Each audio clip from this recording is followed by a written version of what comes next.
Okay, in this next section we're going to look at something pretty simple. It's octave bounces. It's something you hear quite a lot in slap bass playing terms.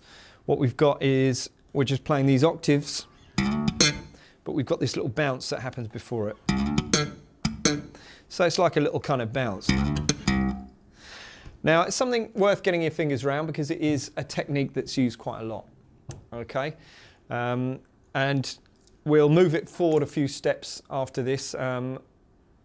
Just as examples of who uses this style, it's very similar to Flea's style for higher ground, where he uses these kind of octave bounces at the beginning, and we'll develop it into some exercises that work around this. But let's start nice and simple, as I like to, because you get a good foundation for this.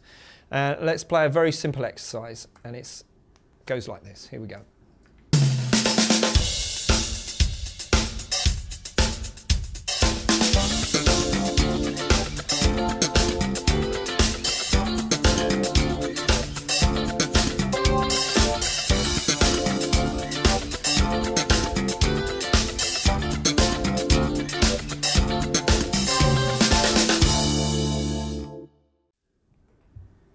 As you can see, nothing too challenging for you. Basic techniques that you may have touched on before. But what we have here is just this. As we slide up from our C to our D, we come down and re-hit the note, and we kind of re-bounce off it. And then we play a popped slap at the top here, which is on your G string, and it's just the octave point of the D. For most of this stuff, this octave stuff, remember that it's always the same shape. If you've got a D here, the octave is always in the same place on fretted notes, okay? So then I won't necessarily have to spell out the top note for you. So we end up with this. As we come back down to the C, we go back up to the D again. And we've got a little bounce on this C as well. So it's kind of a bounced dead note. And then we play the note.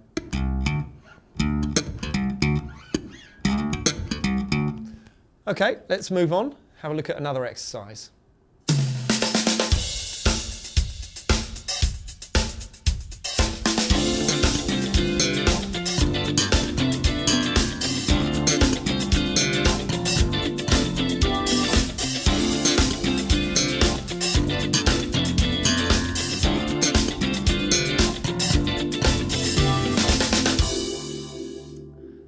Okay, nice simple exercise. We've got these little bounces on the fretted notes. So what we're going to do is slide up from C to D.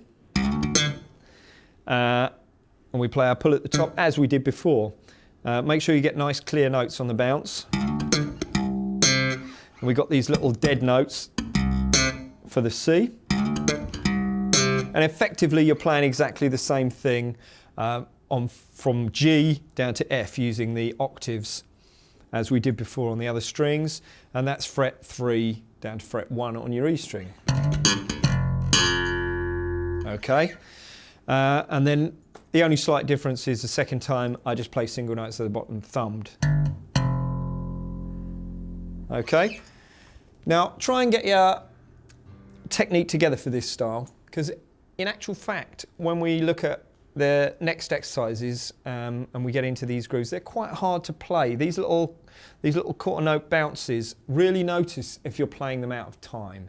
You know, it's very, very easy to spot a time discrepancy with this kind of style of bass playing. So you really got to nail these techniques so that they are like a metronome and you are like a drum machine.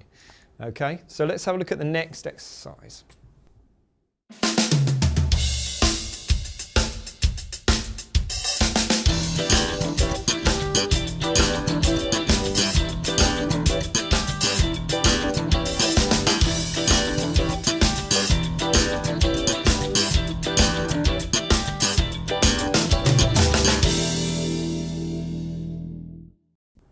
Okay, this is tricky. This is a tricky one. So you can really hear any timing discrepancies in this one. Technique-wise, again, we've got these little bounce notes on the octaves. Flea plays a very similar bass line to the beginning of Higher Ground. His technique tends to use his thumb down, and he approaches it from this way. I'm going to use a thumb up way. Basically, this will be one that you can try and kind of ramp up tempo-wise and get right. All I'm doing is playing my open E, and then I'm playing an octave E on my D string, but at the 2nd fret here on my D string. 2 hits, and then I'm going up to the A. I'm playing 2 hit notes on my A string, and then the octave point again, and down 2 frets to the G. I'm playing exactly the same thing. So actually, note-wise, very straightforward. It's just the actual execution of it can initially be quite messy, okay? To get this to work. Okay, so give that a shot. You might need to play that a few times to really get it under your thumb. And then we're going to move on to another exercise based on this.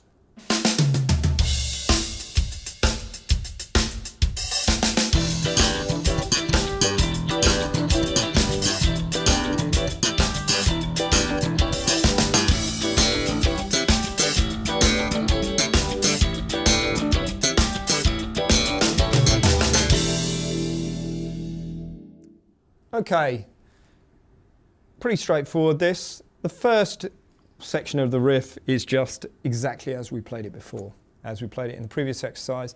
All I've done is I've added the A to it, and I'm playing this line.